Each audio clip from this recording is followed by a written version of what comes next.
Dober dan in prijazen, že skoraj poletni pozdrav v naši oddaji za zdravje.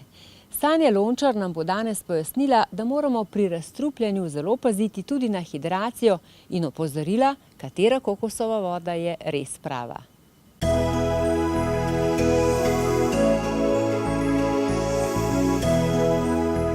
Kaj je krivo za pomanjkanje energije in slabo počutje? Ponavadi v ozadju spomladanske utrujenosti, ki se pri nekaterih vleče celo do avgusta, najdemo cel kup smeti, ki smo jih v telesu nabrali čez zimo.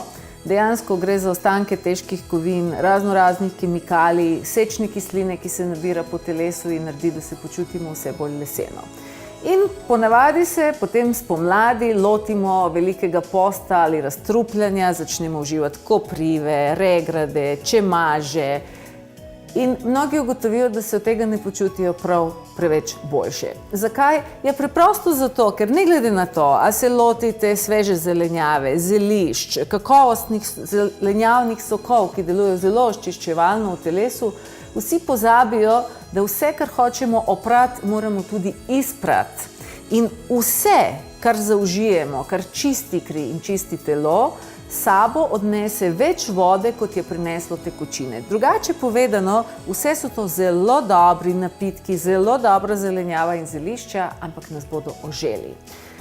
Veste, da najbolj čisti brezova metla? Ja, tudi brezovi pripravki so izjemno očiščevalni. Torej, ko spijemo en kozarec čiste brezove vode, naj vas ne zavede, res deluje kot voda, ampak v telesu bo oprala toliko sečne kisline, da bo povečala izločanje vode in smeti iz telesa kar za 6-krat. 6-kratno količino sečne kisline telo bo spravilo iz sebe v enem dnevu.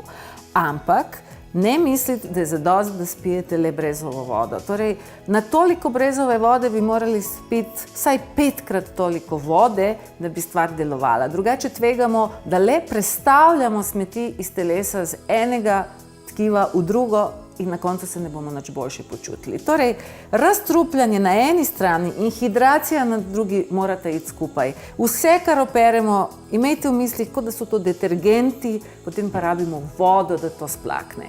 Ja, vem, da nekaterim ni preprosto vodo piti, nekateri imajo cele težave s tem, v eni uri že grejo ven oziroma na WC, polulati vse, kar so spili, to pomeni, da ta voda ni zaokrožila po telesu.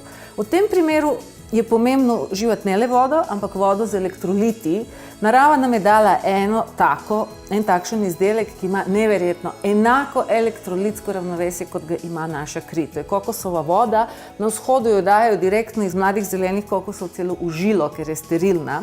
Ampak tudi tle treba biti pozoren. Na trgu je veliko izdelkov, ki se izdajajo za kokosovo vodo, pa to niso. Torej, ko kokosovo vodo damo v kozarec, mora biti prosojna tekočina, lahko je bela, rumena, roza, ampak prosojna. Ko jo poskusite, ne sme biti ne sladka, ne slana, nekaj vmes. Seveda vsi radi imajo sladke pijače, zato je na trgu cela poplava kokosovih pijač oziroma kokosove vode, ki to ni.